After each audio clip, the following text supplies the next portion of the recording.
انما هو الہ واحد، وہ تو بس ایک ہی الہ ہے، فإیایا فارہبون، بس صرف مجھ سے، پھر مجھے سے ڈرو۔ اس میں توحید کا وہ سب سے اہم پہلو بتا دیا گیا کہ جس میں ڈر اللہ کی ذات کے سوا کسی اور سے نہ ہو۔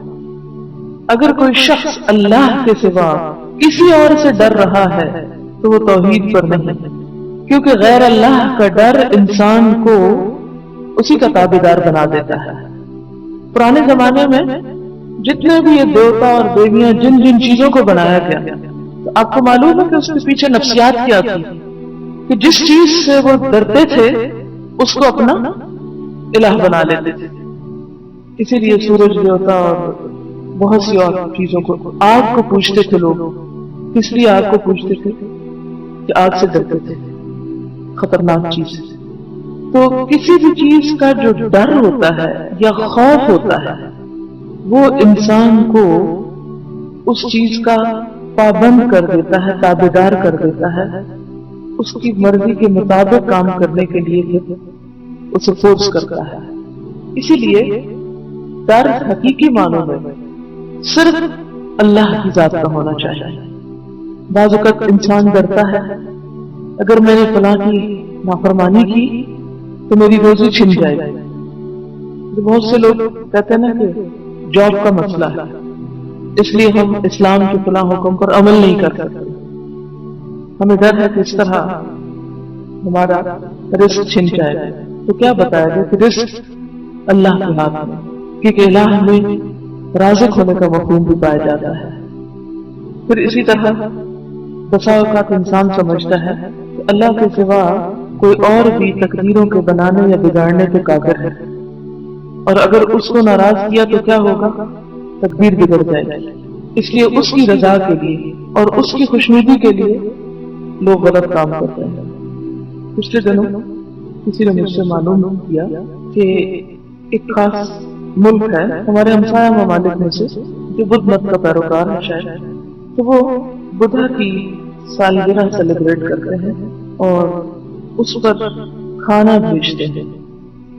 تو وہ کھانا کھانا جائز ہے یا نہیں، یعنی بدھا کی سالگرہ کا کھانا؟ میں نے کہا کہ آپ ہم سے یہ معلوم کر لیں کہ یہ بس ایسا ہی ہے، ایک تہوار جیسے کرسمس بن گیا ہے، ایک قومی تہوار بن گیا، اس میں مذہبی عقائد کو اکثریت کو اہمیت نہیں دیتے تھے، یا اس کے پیچھے کوئی بھی ان کی مذہبی عقیدے کی کوئی چیز پائی جاتی ہے کہ بدھا کی روح کو خوش کرنے کے لیے مثلا یا بدھا کی خوشنودی کے لیے وہ ہو رہی ہے اس کی سالگرہ، تو پھر تو ناجائز ہے۔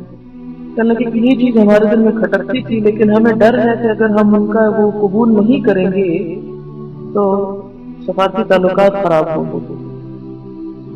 میں نے کہا کہ پھر اللہ کے ہاں بھی تو جواب دہی کر دیں گے، صرف اس بات پہ کیوں ڈر ہے کہ ان سے ہمارے تعلقات خراب ہو جائیں گے؟ میں نے کہا اور شاید یہ بھی ہمارا اپنا ہی ڈر ہو۔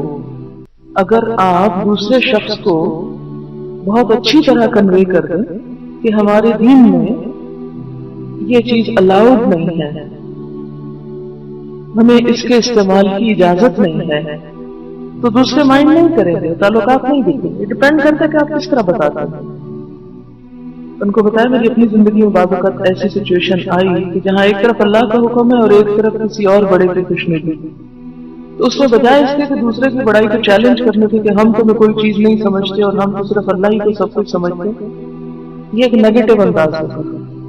اللہ کی بڑائی تسلیم کرنے کا یہ مطلب ہرگز نہیں کہ دوسروں کو حقیر اور ذلیل کیا جائے۔ ان کے ساتھ اللہ تعالیٰ نے کیوں فرمایا کہ تم ان کے الہوں کو گالی مت دو، ورنہ وہ کیا کریں گے؟ جواباً تمہارے الہ کو گالی دیں گے۔ جب ہم ایسا انداز اختیار کرتے ہیں تو نتیجہ کیا ہوتا ہے کہ لوگ ہمارے دین کو برا بھلا کہنے لگتے ہیں، یہ اچھا دین ہے جس میں ایسی سختی ہے اور ویسی۔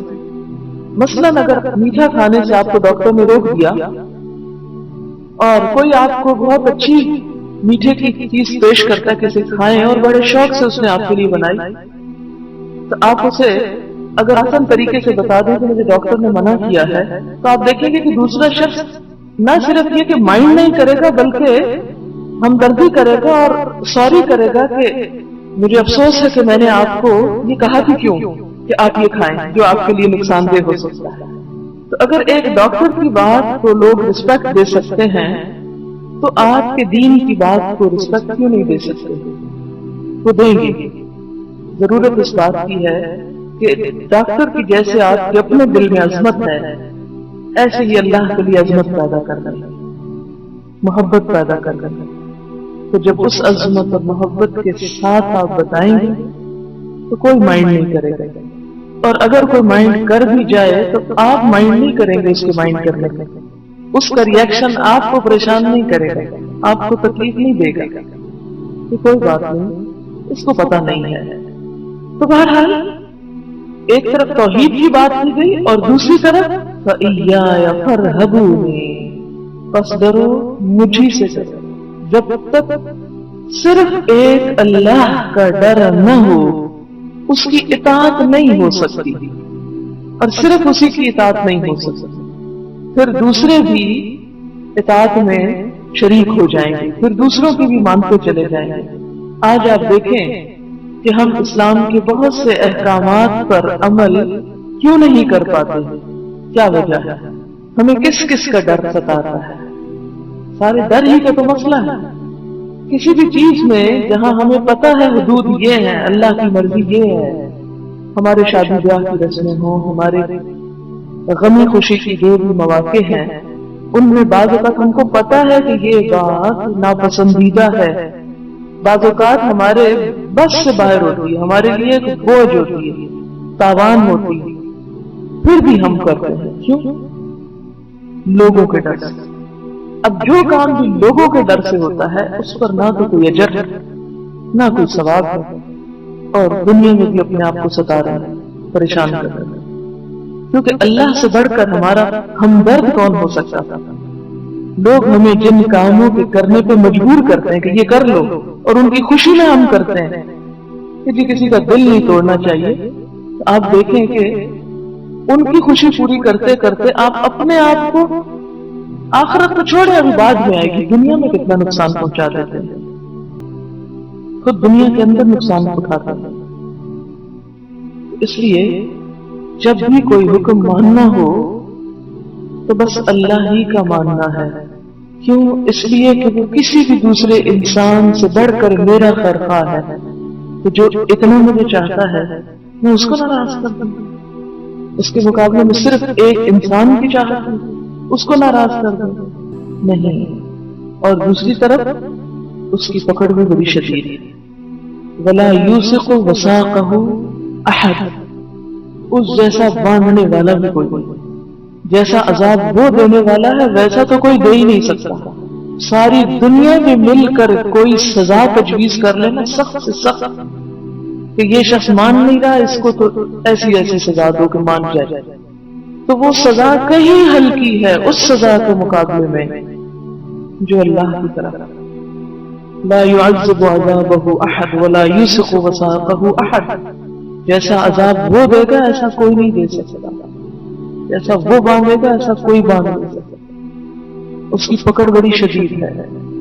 ان بطش ربک لشدید فعال لما یرید، دنیا کے لوگ تو بہت سی چیزوں کے ارادے بھی کرتے ہیں مگر کر نہیں پاتے، اللہ تعالیٰ کا فعال لما یرید، جو کرنا چاہتا کر جاتا ہے، کوئی اس کو روک نہیں سکتا، کوئی اس کا ہاتھ نہیں پکڑ سکتا۔ تو پھر اطاعت کے لائق کون؟ ضرورت صرف تھوڑی سی جرأت کی، تھوڑا سا اس خوف سے باہر آنا، لوگوں کے خوف سے، کسی بھی چیز کا خوف جو انسان کے پیچھے، اس سے باہر نکلنے کی ضرورت ہے، خصوصاً اللہ کی اطاعت کے معاملے میں۔ صحابہ کرام کے اندر کیونکہ صرف اللہ کا ڈر ہے، اسی لیے وہ بہت جلدی اللہ کے راستے میں تبلیغ کر گئے اور بہت تیزی سے اسلام پھیلا، دور دور تک کسی چیز سے نہیں ڈرتے تھے، حتیٰ کہ بسا اوقات ان کو اتنا سخت وقت بھی آیا کہ بعض صحابہ کے بارے میں ملتا ہے کہ ان کے جسم کا ایک ایک ٹکڑا بھی کاٹا گیا، اس کے باوجود وہ توحید سے باز نہیں آیا، انہیں پتا تھا کہ دنیا کی یہ تکلیف بہت چھوٹی تکلیف ہے۔ اب دیکھیں کہ ہم اپنے عام روزمرہ زندگی میں جب اسلام پر عمل کی کوشش کرتے ہیں تو عموماً ہمارے ساتھ کیا ہوتا ہے؟ یعنی کسی بھی نیک عمل کے کرنے کے لیے جب ہم نیت کرتے ہیں تو اس میں کون سی چیز ہمیں روکتی ہے؟ لوگوں کا خوف، ہے لوگ کیا کہیں گے، ایک بہت بڑی چیز ہے۔ اور پھر لوگ کون ہوتے ہیں؟ وہ غیر مسلم، اپنے مسلمان، اور وہ بھی خصوصاً اپنے رشتے دار، اپنے خون کے رشتے، اپنے دوست، اپنے تعلق کے لوگ، ایسا ہی ہے نا؟ تو انسان ان کی اس مخالفت سے ڈرتا ہے، اس مخالفت کو برداشت نہیں کر سکتا، اس خوف سے وہ حق کی طرف نہیں آنا چاہتا جو اس کو لاحق ہوتا ہے۔ ایسے موقع پر ہمیشہ انسان کو سوچنا چاہیے کہ کوئی میرا زیادہ سے زیادہ کیا بگاڑے گا، کتنا نقصان کر دے گا۔ کسی کی بھی بات سے جب آپ ڈرتے ہیں تو سوچیں کہ بات ہی کر دے گا نا تو کیا ہوا؟ بات ہے نا، گولی تو نہیں، تلوار تو نہیں، گلا تو نہیں کاٹ دیتے، کوئی بات نہیں۔ اسلام کی راہ میں لوگوں نے اگر جسمانی طور پر پتھر کھائے تو کیا ہوا اگر میں چند باتیں سن لوں؟ اور بعض باتیں صرف وقتی ہوتی، لوگ اپنی خفت مٹانا چاہتے ہیں، اپنی شرمندگی دور کرنا چاہتے ہیں، کیونکہ وہ بھی گلٹ فیل کرتے ہیں کہ ہم کیوں نہیں کر رہے۔ اب وہ اس کا اظہار ریاکشن مختلف طریقوں سے کرتے ہیں، اور وہ اس میں سے ایک ریاکشن بھی ہو سکتا ہے کہ آپ کو اذیت دینے والی باتیں شروع کر دیں، ستانا شروع کر دیں، اور بسا اوقات انسان کو دوسروں کی باتیں بہت تکلیف بھی دیتی ہیں۔ لیکن ایسے تمام موقعوں پر ضبط سے کام لے کر انسان اللہ کی راہ میں آگے بڑھتا رہے تو یہی انسان کے لیے بہتر ہے۔ ان کو سنی انسنی کر رہے، یہ کہنا تو بہت آسان ہے، لیکن حقیقت یہ ہے کہ باتوں کا بھی انسان کے اوپر بہت منفی اثر ہوتا ہے، اور خصوصاً جب اسلام کے لیے، اللہ کے لیے کچھ برداشت کرنے کی عادت نہیں ہوتی تو اس وقت جبکہ ابھی اپنے نفس اور اپنی ذات کا بت انسان کے لیے زیادہ اہم ہوتا ہے تو پتھر کھانے سے بھی بسا اوقات بات سننا زیادہ مشکل ہو جاتا ہے۔ لیکن انسان ہمیشہ یہ دیکھے کہ ایک طرف یہ سب لوگ ہیں اور دوسری طرف رب کائنات ہے، مجھے ان سے قدردانی نہیں چاہیے، کیونکہ ہوتا ہمیشہ یہی ہے کہ جب ہم کوئی اچھا کام کریں تو دل کیا چاہتا ہے کہ کوئی اپریشیٹ کرے کہ تم بہت اچھا کر رہے ہو۔ بچپن سے ایک عادت ہوتی، اور خصوصاً آپ دیکھیں کہ کچھ لوگوں کی اپریسیشن زیادہ ہوتی، ان میں کوالٹی زیادہ ہوتی، یہ ساری زندگی انہوں نے ایک خاص انداز سے زندگی بسر کی ہوتی، تو ان کے لیے پھر اپنے مزاج کے خلاف بات برداشت کرنا اور مشکل ہوتا ہے۔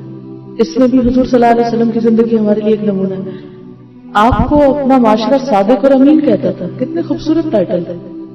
کسی کو سچا کہنا اور اس کا سچا مشہور ہو جانا چھوٹی سی بات نہیں، امانت دار کہنا، راست باز کہنا، اور آپ کی خوبی اور امانت ہر جگہ مشہور تھی۔ پھر حضرت خدیجہ کا جو واقعہ ہے وہ بھی اسی کانٹیکسٹ میں ہے کہ آپ کی امانت داری اور راست بازی ہی کی ایک اپریسیشن تھی وہ۔ تو اب آپ دیکھیں کہ آپ صلی اللہ علیہ وسلم نے اتنی نیک نامی کمائی ایک معاشرے کے اندر جو ہم میں سے کسی نے نہیں کمائی۔ ہم میں سے کسی کا ٹائٹل صادق اور امین نہیں ہے، ہم تو عام انسان ہیں، کوئی اچھا کہتا ہے کوئی برا کہتا ہے، تو ہم تو پہلے سے ہی عادی ہیں کہ لوگ ہمیں برا کہیں۔ لیکن جس شخص نے کبھی اپنے خلاف کوئی برائی سنی ہی نہ ہو، اس کا پھر یکا یک سب کی نظروں میں برا بن جانا کتنا ڈفرنٹ ایکسپیرینس ہوگا، کتنا تکلیف دہ ہوگا، کتنا مشکل ہوگا۔ یہی انسان کے لیے صبر کا امتحان ہوتا ہے، اور یہی فی سبیل اللہ اذیتیں ہوتی ہیں۔ اس مسئلے کو میں اس لیے بہت ڈیٹیل میں کر رہی ہوں کہ ہمارا سب سے بڑا مسئلہ لوگوں کی باتیں، ان سب باتوں کے لیے ضروری ہے کہ زیادہ سے زیادہ تعلق اللہ رب العزت کی ذات سے مضبوط ہو۔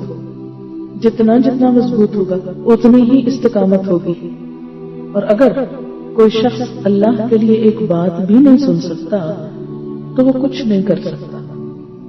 جب آپ کی اچھائی بھی برائی بن جائے اور اس کا بھی مذاق اڑایا جانے لگے تو اس موقع پر پھر اپنے مشن پر قائم رہنا یہی اصل امتحان ہوتا ہے ہمارا۔